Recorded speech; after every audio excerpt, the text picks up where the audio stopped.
In this video, what we're going to do is we're going to be taking a look at some different ways that we can represent our code as well as work with some outputting options when you're programming. So very commonly when we do these videos, at the very top, we're going to write the name of the program.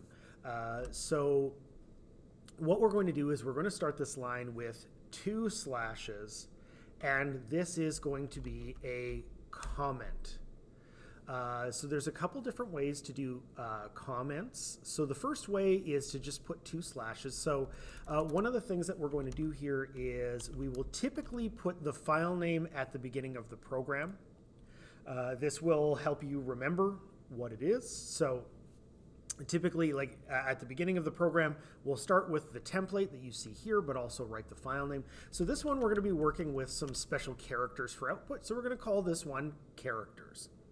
Another thing that you can do is you can also put some more documentation. If you need to put a multi-line comment, you start it with a slash and then a star.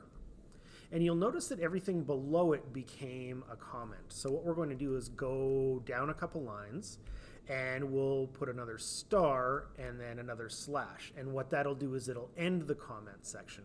So everything between these two is going to be a comment.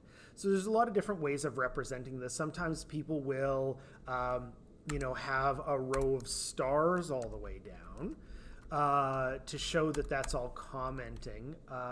It's less relevant when you've got this compiler here that color codes things, but if you're looking at, say, a printout of this, it might be handy to see all of those little stars. So this is where we might put some documentation in terms of like what the program is doing. So this program will demonstrate some special characters. It is an excellent program. So this is a way that you can just write a paragraph about what the program is supposed to be doing. This one's going to be really simple, so we don't really need to put in all that much. Okay. So what we're going to do is in the main program here, we're going to continue a little bit similar to our Hello World program. So we're going to put a cout, and what I want to do is instead of writing the words Hello World, I want to say that Abigail said Hello World. So for writing this as a sentence, we would, of course, text starts with double quotes here. So Abigail says, and then what we do is put a comma and then a quotation mark, and then you'll notice that it sort of skips over this. Hello World, quotation mark, and then we're ending the text, and we'll go to end L. So if you're noticing the coloring of this, Hello World here appears white, whereas everything else appears green. So text that is going to be displayed appears as green. So I'm going to just set this as a C++ program, never forget that. And then I'll run this, and then we'll see what kind of error we get. So this is not going to work. Learning to work with errors is a very important part of programming. There's a lot of trial and, error in figuring out how things work. So it says that there is an error here on line 15. The error is unable to find string literal operator hello. So we can ignore some of this. So it says there's a problem on this line, and string is a reference to like a piece of text, so there's something wrong with it.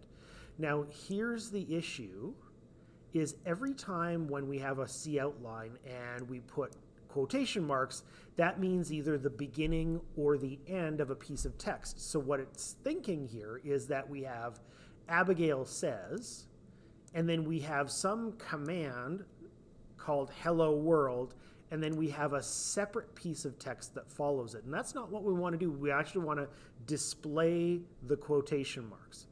So whenever we're doing a special character in C++, what we do is we're going to precede it with a backslash. And then I'm going to do the same thing for the second quotation mark that we want to display. So you'll see that hello world is in green, and then these backslash quotes turned blue. So that represents a special character. So I'm going to run this, and then I'll pull this up, and there we get. Abigail says hello world with the quotation marks as part of our output. Now, that's not the only special character, and we won't get into the reason right now why we need special characters for all of these, but we'll just do some examples here. So I'm going to put another line of code here. So I'm going to say that is Alicia's hat. Now, depending on which version of C++ or other programming languages, occasionally you may need to put backslash before a single quote.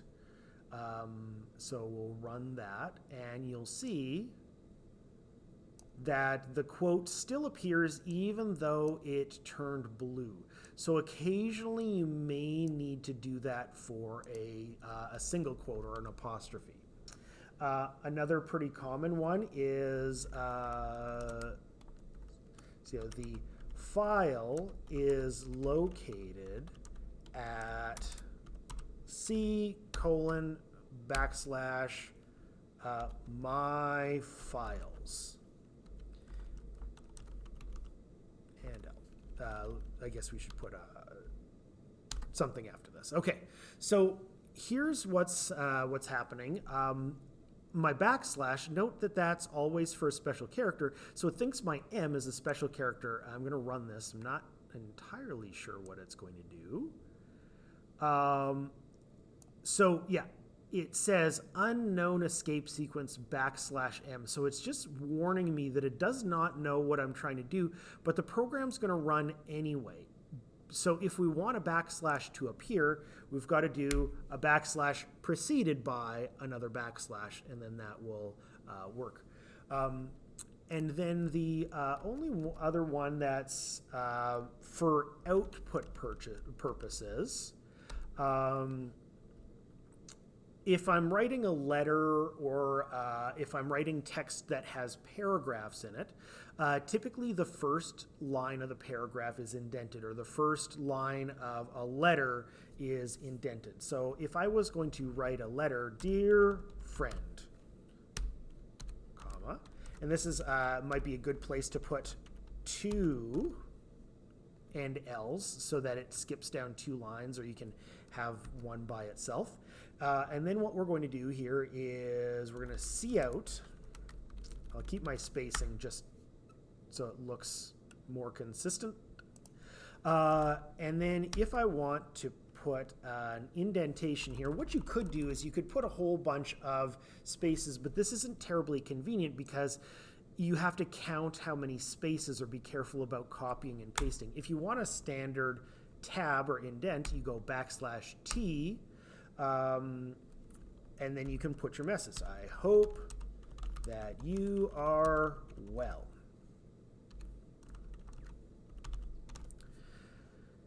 And L.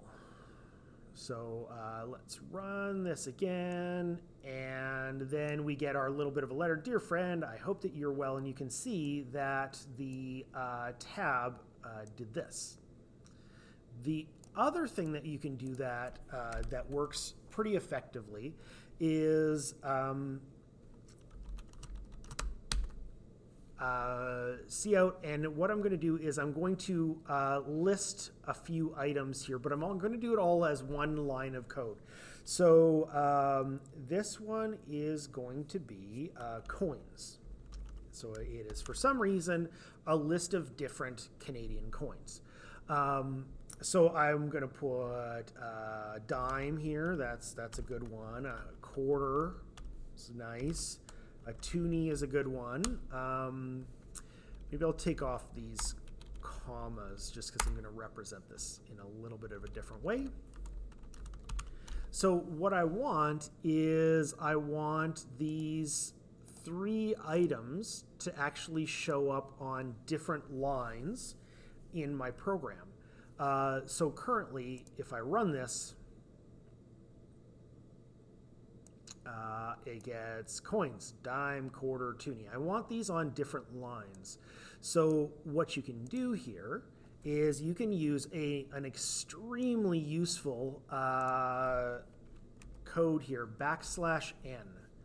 And we're going to be using \n for some different things, but \n is will skip to the next line, so it effectively has the same the result as an endl. So if I run this, here's what I get: the coins, dime, quarter, toonie. So every time it gets a \n, it goes to another line, and you can further complicate this. If you want that list indented, you can also put this here, \t, \t, and \t. So if we run it one more time, we're going to see that that list under the word coins is all going to be indented. So let's take a look at that. Why? Oh, I reversed it. I reversed it because what's happening here, this is where you have to be careful, is it skips to the next line and then it tabs in dime. And then what I accidentally did was I created a tab and then I skipped to the next line. So you can see after the word dime here, well, it doesn't really specify how many spaces, but it put the tab afterwards. So I've got to reverse these, \n, \t, \n, \t. So if we run it one more time, we should see the result that we were looking for. There we go, coins and then dime, quarter, and toonie. Okay, so in this program, again, what we were doing was we were fixing our output using some of the special characters for either characters that won't show up all the time or special commands to adjust the output that we want to display.